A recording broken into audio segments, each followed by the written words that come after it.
আসসালামু আলাইকুম। 18তম শিক্ষক নিবন্ধন লিখিত পরীক্ষার প্রস্তুতি। কলেজ পর্যায়ে আমরা অর্থনীতির বিভিন্ন পার্থক্য এসে থাকে, কিভাবে পার্থক্যগুলো উপস্থাপন করব সেই টেকনিক নিয়ে আজকে আমাদের আলোচনা হবে। তো কিভাবে আপনি পার্থক্য উপস্থাপন করবেন? তো পার্থক্য উপস্থাপন করতে গেলে আপনাকে কিছু টেকনিক অবলম্বন করতে হবে। আমি দুইটা পদ্ধতির কথা বলবো, যে দুইটা পদ্ধতি দিয়ে আমরা পার্থক্য উপস্থাপন করি।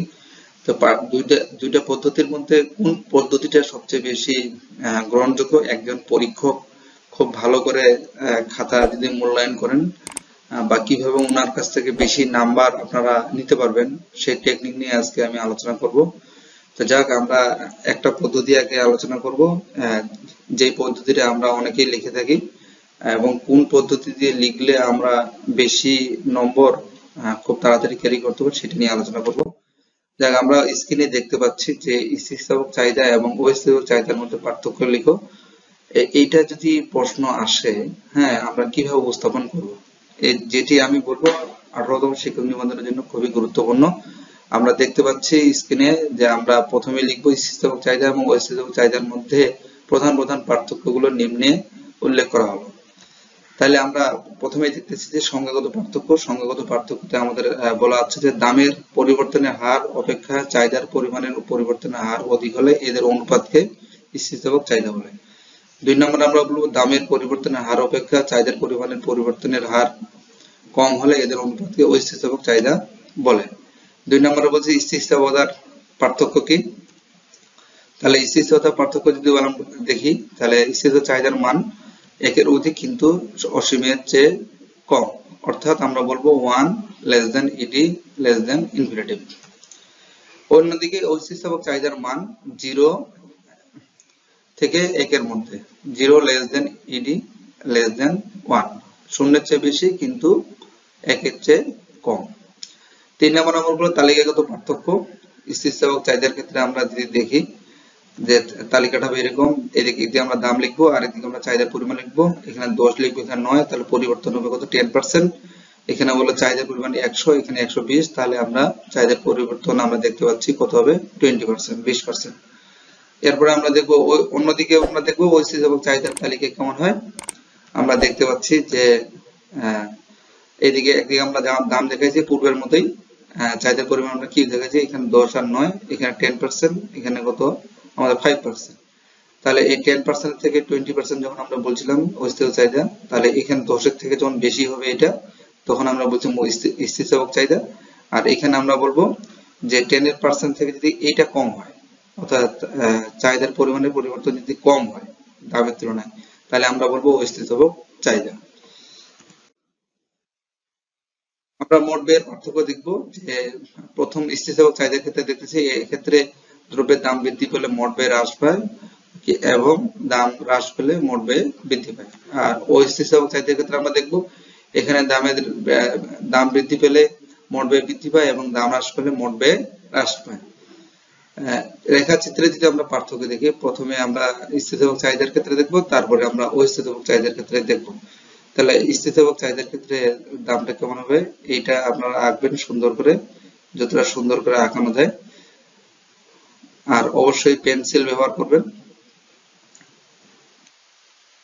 আমরা চিত্র থেকে দেখতে পাচ্ছি যে এদিকে আমরা বলবো একটা ডি, এদিকে ডি বলবো, এটা এ, এটা আমরা বি বলতেছি। তাহলে প্রথমে আমরা P1, তারপরটা আমরা বলছি P2, এখানে আমরা 0 দিই, তাহলে আমরা বলবো Q1, তারপরটা বলবো Q2, এদিকে আমরা ভূমি-অক্ষে Q দেখাই, আমার লম্ব-অক্ষে আমরা দেখাই কি P।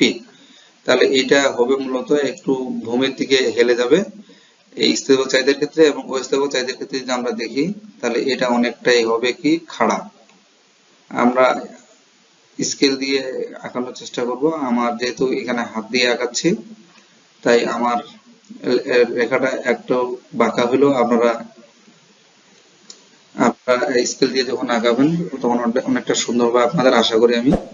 পরীক্ষার খাতাও আপনারা স্কেল ব্যবহার করবেন, চাঁদা ব্যবহার করবেন। তাহলে আমরা এখানে বলবো P1, এটা বলবো P2, 0, Q1, Q2, এইদিকে আমরা দিলাম Q, এদিকে আমরা দিব কি P। তাহলে অস্থিতিস্থাপক চাহিদার ক্ষেত্রে যে রেখাটা আমরা দেখতেছি সেই রেখাটা হবে খাড়া, আর ওই স্থিতিস্থাপক চাহিদার ক্ষেত্রে দেখবো এই রেখাটা, তো চাহিদা রেখাটা হবে কি আপনার হবে আনুভূমিক অর্থাৎ ভূমির দিকে একটু হেলে থাকবে, আর এটা থাকবে লম্বের দিকে একটু বেশি হেলে থাকবে। তাহলে এটা ছিল আমাদের রেখা চিত্র মাধ্যমে। তাহলে আমরা দেখবো দ্রব্যের প্রকারভেদে পার্থক্য কি করে। তাহলে আমরা দেখতে পাচ্ছি স্ক্রিনে যে বিলাসজাত দ্রব্য জাতীয় দ্রব্য সামগ্রীর ক্ষেত্রে এটা ঘটে, যেমন এসি ভিসিআর ইত্যাদি। অন্যদিকে নিত্য প্রয়োজনীয় দ্রব্য সামগ্রীর ক্ষেত্রে এটা ঘটে, যেমন চাল ডাল লবণ ইত্যাদি। 7 নম্বর আমরা বলবো দাম প্রভাব। দাম প্রভাব আমরা যদি স্থিতিস্থাপক দ্রব্যের ক্ষেত্রে দাম প্রভাব অধিক হয়, অন্যদিকে অস্থিতিস্থাপক দ্রব্যের ক্ষেত্রে দাম প্রভাব কম হয়।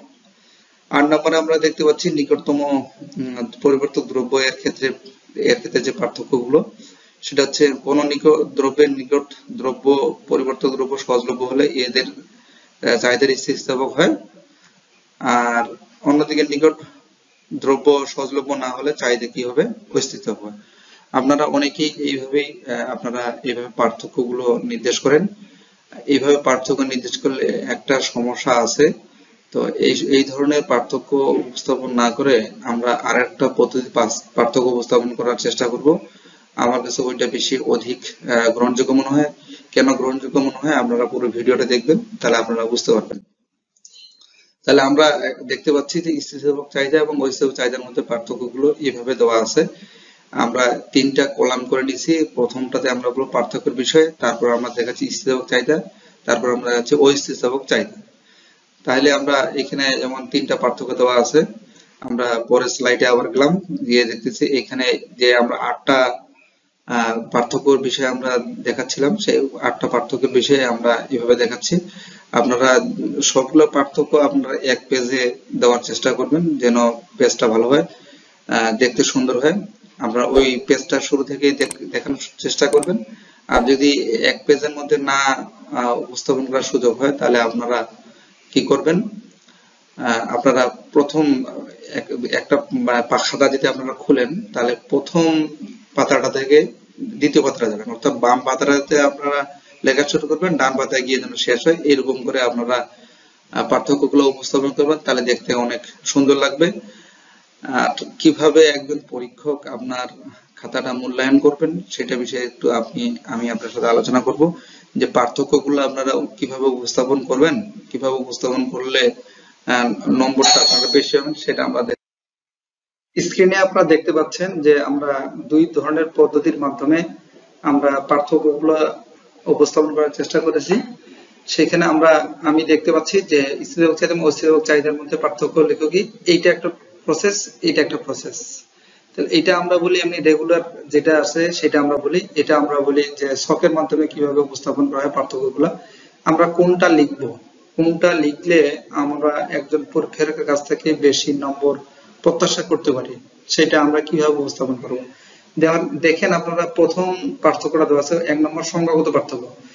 দামের পরিবর্তনের হার অপেক্ষা চাহিদার পরিমাণের পরিবর্তনের হার অধিক হলে এদের অনুপাতকে স্থিতিস্থাপক চাহিদা বলা হয়।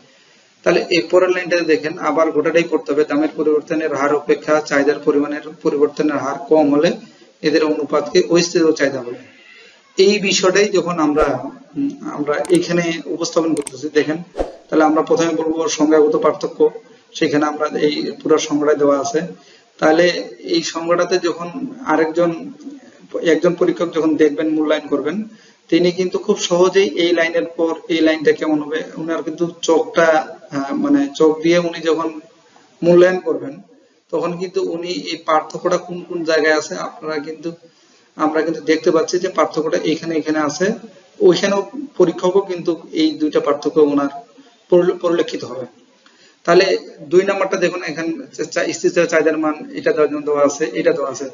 আচ্ছা, এইটা দেখার থেকে আমার মনে হয় যে এইটা দেখা অনেকটাই সহজ। তাহলে আপনারা কি করবেন, তাহলে সংখ্যাগত পার্থক্যটা আপনারা এইভাবে দিবেন, তারপরে এই যে স্থিতিস্থাপক পার্থক্যটা কিরকম হবে, এটা হবে, এটা দিয়ে দিবেন। তারপর তালিকাগত পার্থক্যটা আপনারা দিলেন। তাহলে এই 2টা পাশাপাশি যখন থাকবে, তখন পার্থক্যগুলো বোঝা যায় যে কোন কোন জায়গায় পার্থক্য আছে। আর একটা লাইনের পরে যখন আরেকটা লাইন থাকে, তখন কিন্তু পার্থক্য মূল্যায়ন করা খুবই কঠিন হয়ে যায়। তাহলে আমি এজন্য বলবো যে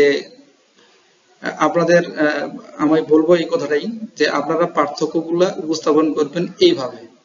এখন একটা বিষয় হচ্ছে যে পার্থক্য আপনি দিবেন কটা, এটা একটা মূলত বড় একটা প্রশ্ন। যদি 5 নম্বরের পার্থক্য থাকে, মূলত 5 নম্বরের পার্থক্যটা আপনাদের পরীক্ষায় বেশি আসে থাকে নিবন্ধন পরীক্ষাগুলোতে। তাই আমি বলবো 5টা পার্থক্য আপনি 5 নম্বরের পার্থক্য যদি আপনারা লিখতে চান, তাহলে আপনি অন্তত 8টা বিষয়ে 8টা আপনারা পার্থক্যের বিষয় দিবেন। 8টা পার্থক্যের বিষয় দিয়ে আপনারা উপস্থাপন করবেন। আর যে পার্থক্যগুলোতে আপনাদের সুযোগ আছে তথ্য দেওয়া, চিত্র দেওয়া, যেমন এখানে কিন্তু তালিকা দিয়ে আমরা একটা দিছি, তারপরে এইটারই আমরা আগেও দেখছি যে চিত্র দিয়ে দেওয়া যায়, যেমন স্থিতিস্থাপক মান দেওয়া আছে সেটা দেওয়া যায়।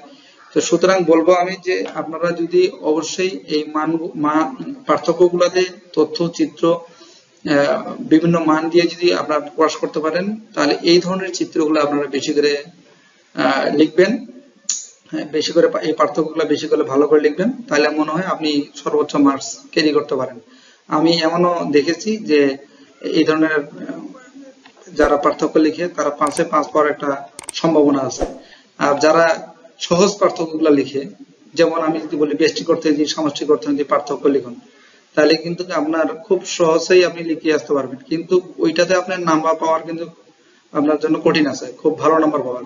আর আপনি যদি চাহিদার স্থির চাহিদা, অস্থির চাহিদা, যেমন স্বয়ংভূত ভোগ, অপ্ররোচিত ভোগের মধ্যে পার্থক্য কি, এই ধরনের পার্থক্য যখন আসবে তখন আপনারা কিন্তু অনেক ভালো করে পার্থক্যগুলো তুলতে পারবেন, কারণ এখানে তথ্য দিয়েও দেওয়া যায়, চিত্র দিয়েও দেওয়া যায়, তালিকা করেও দেওয়া যায়, বিভিন্ন ভাবে এটা দেওয়া যায়। তাহলে সুতরাং আমি বলবো যে যেটা আপনার ক্যালকুলেটিভ আছে, ম্যাথমেটিক্যালি ক্যালকুলেটিভ আছে, আপনার পরিসংখ্যানিক কোনো তথ্য দেওয়া যায়, আপনাদের কোনো চিত্র দেওয়া যাচ্ছে, গ্রাফিক্যালি কোনো দেওয়া যাচ্ছে, তখনই আপনারা নাম্বার বেশি পাবেন। তো সুতরাং আমি মনে করি যে আপনারা অবশ্যই পার্থক্যগুলো এইভাবে উপস্থাপন করবেন, আমি যেভাবে উপস্থাপন করার চেষ্টা করেছি সেভাবে উপস্থাপন করবেন, তাহলে আপনারা বেশি নাম্বার ভালো পাবেন।